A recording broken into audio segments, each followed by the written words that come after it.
Усадьба городская Ахмедбая Хусаинова, дом флигель-службы, построен в 1903 году, подлежит государственной охране.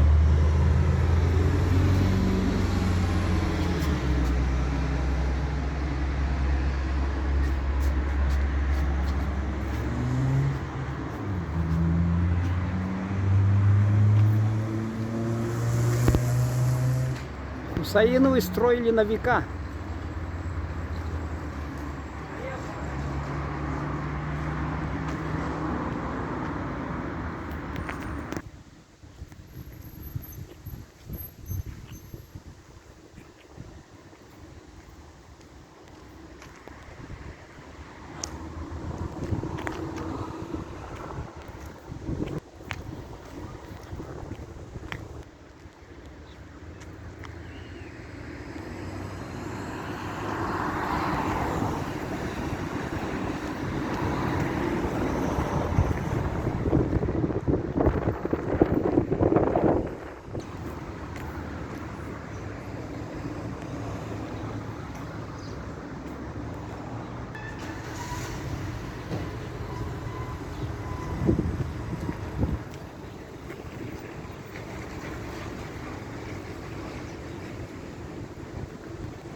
Сейчас наш автогид расскажет историю этого здания.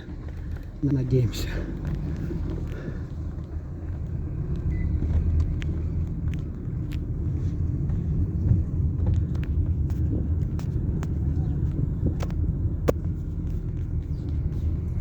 Автогид голодный, он пока голодный, ничего не будет Такая рассказывать. камера вот ждет. Söyleymesin ба? Не хочет, что обмануло наше ожидание. Какое мощное здание, блин, не объять. Это какие деньги у него водились, у миллионера Ахмедбая Хусаинова. Надо же. И ведь они правили, как же правили. Ну, конечно, я смотрел, жили-то где-то под 60 лет, когда из жизни ушли они по очереди. Один только чуть-чуть пережил, я что-то смотрел.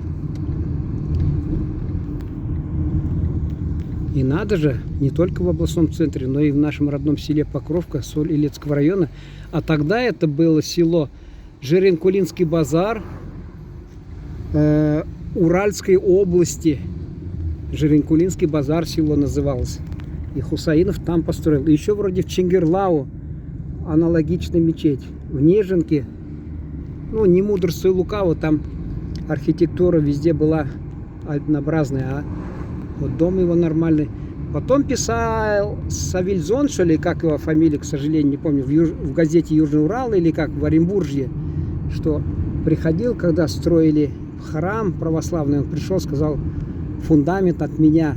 И говорят, когда большевики взорвали этот православный собор, фундамент, что был единственное, что устояло, потому что, говорит, он на яичных белках замешивали цемент. Вот. Татары строят на века, короче. Пирамиды египетские нервно курят в сторонке. Ну вот сейчас советская власть построила дома. И Хусаинов строил.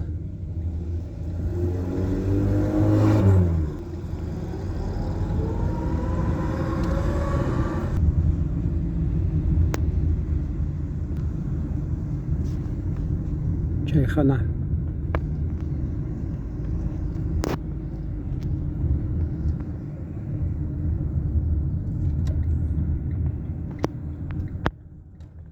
Ну, наш автогид забастовал, говорит, я пока голодный, неразговорчивый. У татар говорят,